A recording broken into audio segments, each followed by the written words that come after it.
Salam damai sejahtera dalam Kristus. Berjumpa kembali dengan Renungan Suara Gembala hari ini. Mari kita bersyukur dan terima kasih kepada Tuhan di dalam doa. Bapa Surgawi, Bapa Allah pencipta langit, bumi, laut, dan segala isinya, kami berterima kasih dan bersyukur sampai hari ini pemeliharaan Tuhan begitu nyata dan sempurna dalam hidup kami. Kami akan kembali mendengar, membaca, dan merenungkan firman Tuhan. Berbicaralah Tuhan, kami siap memperhatikannya dan juga siap melakukannya dengan kekuatan yang Kau berikan dalam hidup kami. Terima kasih Tuhan Yesus. Haleluya. Amin. Bapak Ibu, saudara sekalian yang terkasih dalam Tuhan, tema firman Tuhan saat ini adalah hidup dalam kebenaran dari surat Efesus pasal yang kelima, ayat 2 sampai ayat yang keempat. Demikian firman Tuhan. Dan hiduplah di dalam kasih sebagaimana Kristus telah menyerahkan dirinya untuk kita sebagai persembahan dan korban bakaran bagi Allah. Tetapi percabulan dan rupa-rupa kecamaran atau keserakahan disebut saja pun jangan di antara kamu, sebagaimana sepatutnya bagi orang-orang kudus. Demikian juga perkataan yang kotor, yang kosong, atau yang sembrono, karena hal-hal ini tidak pantas, tetapi sebaliknya ucapkanlah syukur. Kristus harus menjadi figur dan teladan dalam setiap aspek kehidupan kita, karena memang kita harus hidup dalam kebenaran. Jadi yang pertama, kita harus hidup di dalam kasih. Kita harus mendasari segala sesuatu yang kita lakukan itu dengan dasar kasih Kristus. Jadi Kristus itu berkorban bagi manusia. Saya dan saudara juga harus berkorban bagi orang lain. Tidak hanya memikirkan kesenangan, keuntungan diri kita sendiri, tapi kita mulai memikirkan, merenungkan apa yang kita katakan, apa yang kita lakukan itu melukai, menyakiti orang lain, atau sebaliknya menjadi berkat bagi orang lain. Itu harus menjadi bahan perenungan dalam hidup kita. Kemudian yang ketiga, kita juga harus hidup dalam kekudusan.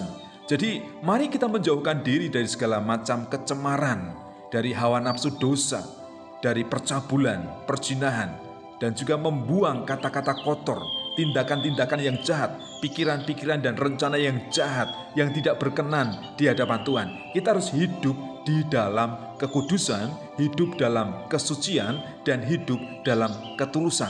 Karena Allah menghendaki setiap umatnya itu hidup dalam kemurnian, supaya kita layak di hadapan Tuhan. Kemudian yang ketiga, kita juga harus hidup dalam ucapan syukur. Mari kita menerima dan bersuka cita atas setiap berkat yang Tuhan curahkan dalam hidup kita. Entah sedikit atau banyak, Tuhan tahu apa yang kita perlukan. Mari kita bersyukur dan berterima kasih dalam segala hal. Karena Tuhan tidak akan pernah mengizinkan kita berkekurangan terus-menerus. Tidak akan mungkin kita dibiarkan dalam pergumulan, entah itu sakit penyakit, kekurangan, penderitaan, tidak akan pernah. Pertolongan Tuhan itu pasti tepat waktu, karena Ia Allah yang peduli, Ia Allah yang mengasihi kita. Oleh karena itu mari kita bersyukur dan berterima kasih kepadanya.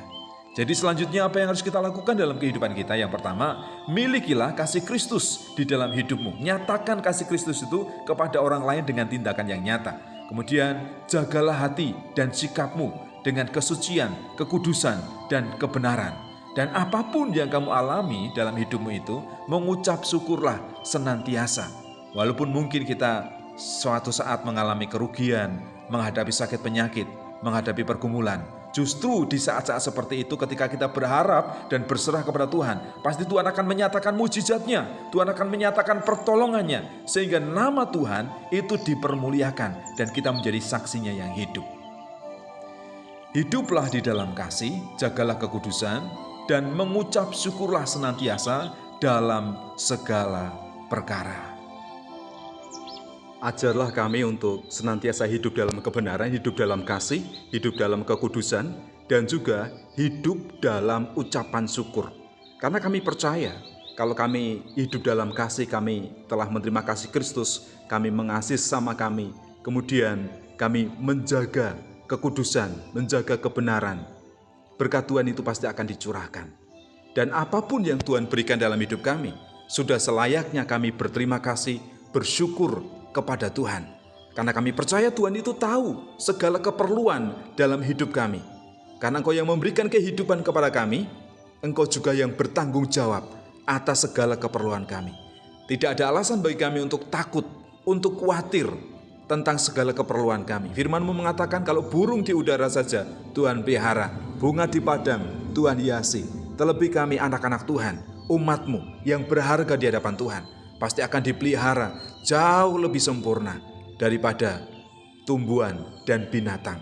Oleh karena itu kami bersyukur dan terima kasih kepada Tuhan.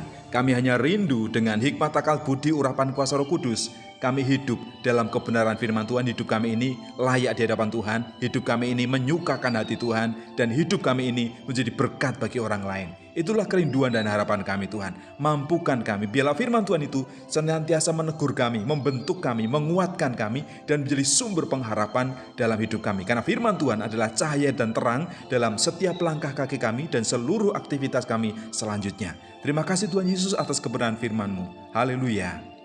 Amin.